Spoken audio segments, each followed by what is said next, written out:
देखिए, वो हजारों साल की जो बात कर रहे हैं, ऐसा नहीं कि ट्रम्प जो है फैक्चुअली बात कर रहे हैं। ये फिगर ऑफ स्पीच है, ईडियम है, और उसको वो बहुत ही, जिसको कहे कि अगंभीर तरीके से एड्रेस कर रहे हैं कि ये लोग शाश्वत लड़ाई है, बहुत पुरानी लड़ाई है कश्मीर को लेकर, और इसका इंटरनेशनल डिप्लोमेसी में असर जाएगा। ये ट्रम्प, देखिए, कम्युनिकेशन के मामले में ट्रम्प जो है वो बहुत आगे हैं। वो एक एक शब्द हिसाब से बोलते हैं, और उनको एडवाइस किया गया, क्योंकि लगातार 3-4 बार वो बोल चुके हैं, तो उसका कोई मतलब है। वो स्लिप ऑफ टंग नहीं है, ना वो फैक्चुअल एरर है। उसका मतलब ये है कि ये बहुत पुराना झगड़ा है, और ये भारत पाकिस्तान के बीच में। तो कश्मीर इशू को इंटरनेशनलाइज करने के लिए ट्रम्प, देखिए, इस विवाद से पहले ये जो पाकिस्तान ने किया और ये जो 22 तारीख को हुआ वहां पे, उसके पहले से वो कह रहे हैं ये सब बातें कि भारत पाकिस्तान का पुराना इशू है, शाश्वत इशू है। उनका कहने का मतलब ये। लेकिन देखिए, 2-3 बातें, 3 बातों की तरफ मैं बात करूंगा, लेकिन सबसे गंभीर बात जो आज बहुत अफसोसनाक, भारत के विदेश सचिव विक्रम मिस्री, जो कि लगातार प्रेस कॉन्फ्रेंस कर रहे थे, सीज फायर के अनाउंसमेंट उन्होंने किया, लगातार अपडेट कर रहे थे हमारी सेना और एयरफोर्स की दोनों अधिकारियों के साथ मिलकर। उनके ऊपर नरेंद्र मोदी के समर्थक टूट पड़े, और इतनी शर्म की बात है भारत के लिए, देश के लिए इतनी शर्म की बात है कि उनको अपना ट्विटर अकाउंट, एक्स का अकाउंट प्राइवेट करना पड़ा। क्यों? क्योंकि उनकी बेटियों को लेकर ट्रोल किया गया, उनको गद्दार कहा गया, तमाम गालियां उनको बकी गई। यही मोदी साहब के समर्थक, ये वही लोग हैं जो हिमांशी नरवाल को ट्रोल कर रहे थे। एक अफसर जो अपना ड्यूटी कर रहा है, बहुत तजुर्बेकार अफसर है, और पूरी दुनिया का मीडिया उनकी प्रेस कॉन्फ्रेंस को कवर सुन रहा था, कवर कर रहा था। उनको अगर अपना Twitter account right wing trolls की वजह से, ये जो जिनका नाम ले रहे थे, मेंबर ऑफ पार्लियामेंट, क्या नाम है उनका, doctor supreme court certified Nishikant Dubey जी।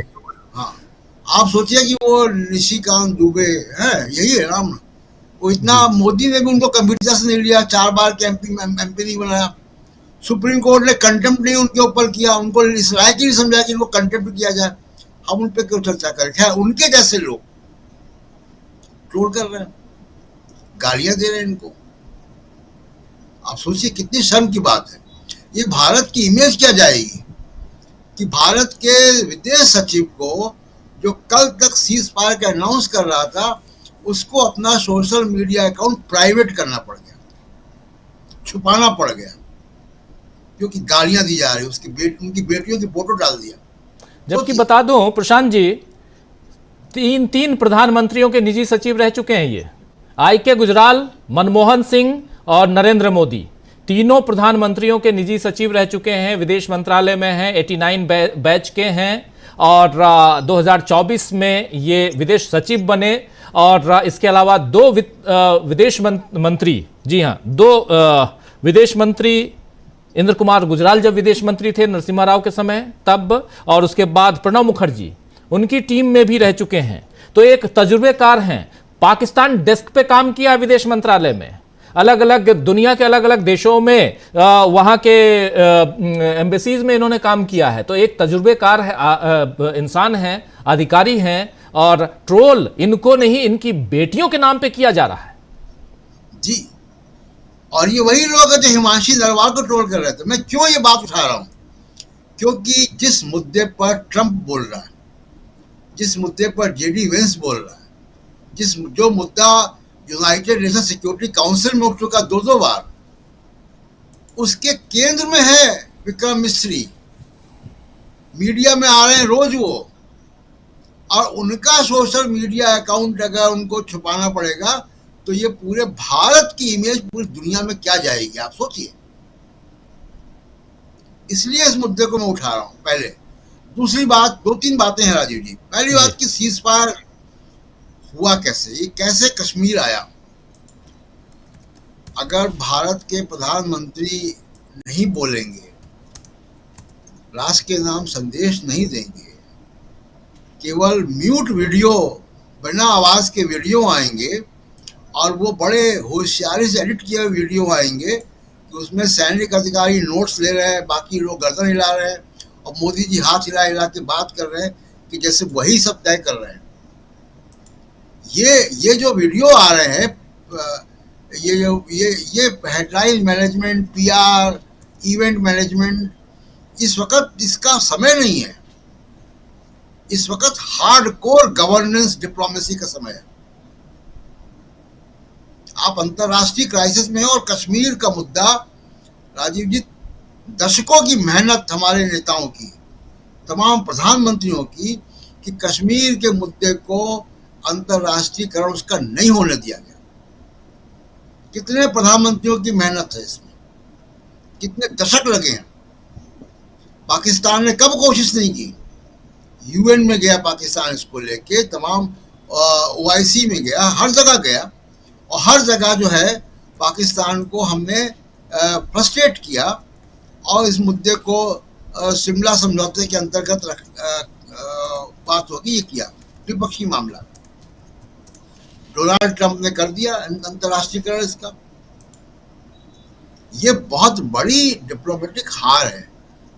दूसरा चीज की है जो मैं कह रहा था कि कैसे ये हुआ समझौता। फ्राइडे की रात, कल अनाउंस हुआ शनिवार को, फ्राइडे की रात व्हाइट हाउस में उपराष्ट्रपति जेडी वेंस, मार्को रूबियो उनके विदेश मंत्री अमेरिका के, और एनएसए, दो पोजीशन होल्ड कर रहे हैं वो, और चीफ ऑफ स्टाफ सूजी वाइस, इनके हवाले से जो खबर बाहर आ रही है वो ये कि इनको पाकिस्तान की तरफ से कोई बहुत अलार्मिंग इंटेलिजेंस प्राप्त हुई। वो अलार्मिंग इंटेलिजेंस क्या है इसका खुलासा नहीं हुआ। उसके बाद जेडी वेंस ने प्रधानमंत्री नरेंद्र मोदी से बात की है। अमेरिका की दोपहर में, भारत में देर रात होगा, और उसके बाद ये सीज फायर का मसला सुलझा। तो प्रधानमंत्री मोदी को स्पष्ट करना चाहिए कि वो क्या बात थी, जेडी वेंस ने बात की है, कौन सा अलार्मिंग इंटेलिजेंस था। पाकिस्तान देखिए शरारत कर रहा है। पाकिस्तान ने फेक खबर ये भी फैलाई कि प्रधानमंत्री शहबाज शरीफ ने न्यूक्लियर कमांड की बैठक बुला ली है, हालांकि उसका बाद में खंडन आ गया। ये खबरें प्लांट की जाती हैं। तो ये एक बड़ा डिप्लोमेटिकली जो है हमारे सामने एक नई चुनौती। और इस तरीके के कॉन्फ्लिक्ट में राजीव जी तीन बहुत महत्वपूर्ण बातें हैं, होती हैं। एक आपका मिलिट्री एक्शन, दूसरा डिप्लोमेसी, और तीसरा परसेप्शनल वॉर। पाकिस्तान का, मैं मिलिट्री एक्शन के बारे में हमारे मिलिट्री के लोग बता रहे हैं, उसमें मैं नहीं जाऊंगा। दो बातें, डिप्लोमेसी और परसेप्शन वॉर। परसेप्शन वॉर में आप कहाँ हैं? पाकिस्तान के प्रधानमंत्री ने पार्लियामेंट को संबोधित करते हुए वीडियो उसका जारी हो गया। पूरी दुनिया के हेड ऑफ स्टेट्स ने और मीडिया ने देख लिया उसको। भारत के प्रधानमंत्री कहाँ हैं? तो परसेप्शनल वॉर में हम पिछड़ रहे हैं। भले ही हमने उनके अड्डे मिसाइल से गिरा दिए हो, पाकिस्तान का प्रधानमंत्री अनाप शनाप क्लेम कर रहे हैं पार्लियामेंट में अपनी कि हमने इतने जहाज गिरा दिए, इतना ये कर दिया। आप उसको जवाब कहां दे पा रहे हैं इंटरनेशनल मीडिया में? और जो व्यक्ति जवाब दे रहा है उसको आप ट्रोल कर रहे हो, उसके आपके समर्थक ट्रोल कर रहे हैं। तो कम्युनिकेशन परसेप्शनल वॉर में बड़ा इंपॉर्टेंट रोल होता है ऐसे समय में। प्रधानमंत्री और पार्लियामेंट का देखिए, जो मिलिट्री के लोग हमारे ब्रीफिंग करते हैं, उनको दुनिया भर की इंटेलिजेंस मीडिया कंज्यूम करती है, उसको गंभीरता से लेती है, उसके नोट्स दिए जाते हैं। लेकिन डिप्लोमेसी जो है वो हेड ऑफ स्टेट, विदेश मंत्री, रक्षा मंत्री, इनका नोट्स लेती है, हेड ऑफ गवर्नमेंट का नोट लेती है, पार्लियामेंट में क्या हुआ उसका नोट लेती है। उनको ये रक्षा के लोगों से मतलब नहीं है।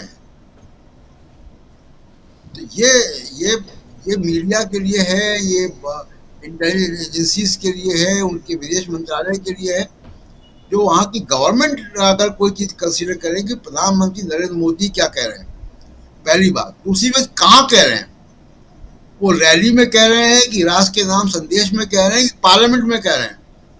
तीनों चीज का अलग अलग महत्व है, और उसमें सबसे बड़ा महत्व पार्लियामेंट का है कि पार्लियामेंट में ये कहा गया। तो ये यहाँ पे मैं कहूँगा कि मोदी साहब जो है वो उनको आना चाहिए, पार्लियामेंट का स्पेशल सेशन बुलाए, पूरी दुनिया में संदेश जाएगा। और जो विपक्ष की डिमांड है, जो कपिल सिब्बल ने भी कहा कि अपोजिशन को नहीं जाना है जब तक कि प्रधानमंत्री नरेंद्र मोदी वहां खुद ना आए। जी, तो ये बहुत महत्वपूर्ण बातें हैं कि आप डिप्लोमेसी में आप देखिए कि कैसे पाकिस्तान को तमाम कंट्री जिनके वो धन्यवाद दे रहे हैं उनको तो, और ट्रंप भी अब हाइफनेट करके बात कर रहा है। भारत की तरफ से बहुत स्ट्रांग वर्ड में कौन बात कर रहा है जो पाकिस्तान को निशाने पर रखे? कोई नहीं बात कर रहा है। हमारे विदेश मंत्री कहते हैं कि जी हमको पार्टनर्स चाहिए, हमको भाषण देने वाले लोग नहीं चाहिए यूरोपियन यूनियन में। जी। तो विदेश